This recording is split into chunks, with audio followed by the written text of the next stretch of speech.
with families. There are people who pay school fees. There are people who have, their loved ones. In most cases, you find that when now PSRA came in to make the standardization, it made it very clear that, the personnel have to be treated in accordance to the kind of nature of work, basically restoring dignity into the security space, for lack of a better word. Because many people look at security as a third wheel. Practical example, when you're going to weddings, when do we talk about security? You'll sort out the events planner, you'll go for flowers, the meals. Nobody has security in their mindset. In my opinion, I feel that security has to be the backbone of everything, because without security, then even the businesses can't thrive in the first place. Enterprise security risk management is something that if we are able to understand the security in that space, then we'll be able to be, more of an enabler than of a restrictor. Many people view security as a restrictor. That's why they look at it as a third wheel. Yeah.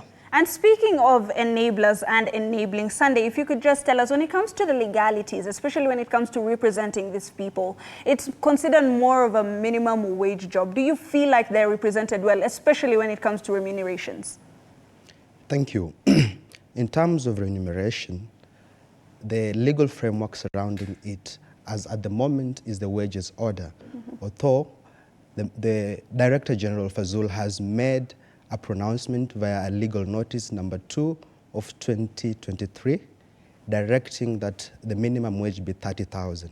I am aware that right now in court, there is a petition challenging the legality of that mandate by Fazul.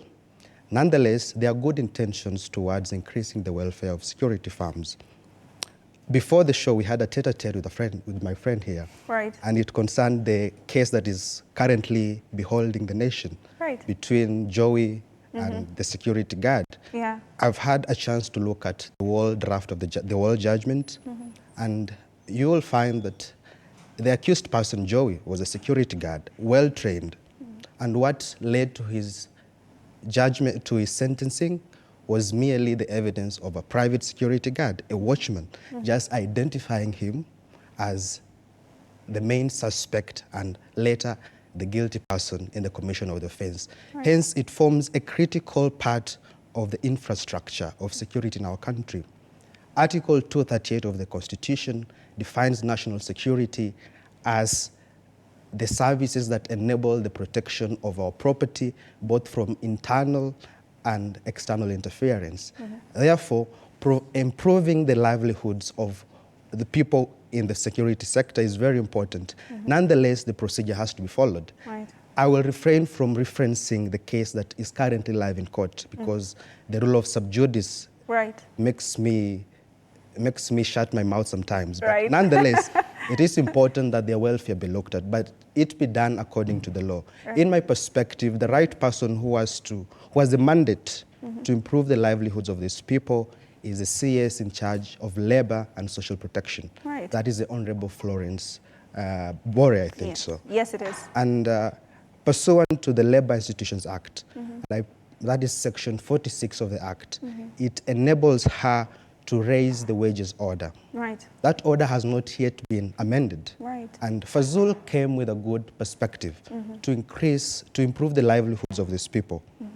Yet, from where I sit, it is the duty of the CS, because she is in charge of labor, of all people, the labor rights of every person in Kenya, and therefore it rests on her laurels at the moment. And of course, in every democracy, you do choose people who represent you in different aspects that are going to help you as a Kenyan. And you would be actually not very shocked to know that the CS Florence Bore had somehow, distanced herself from the proclamations of Fazul.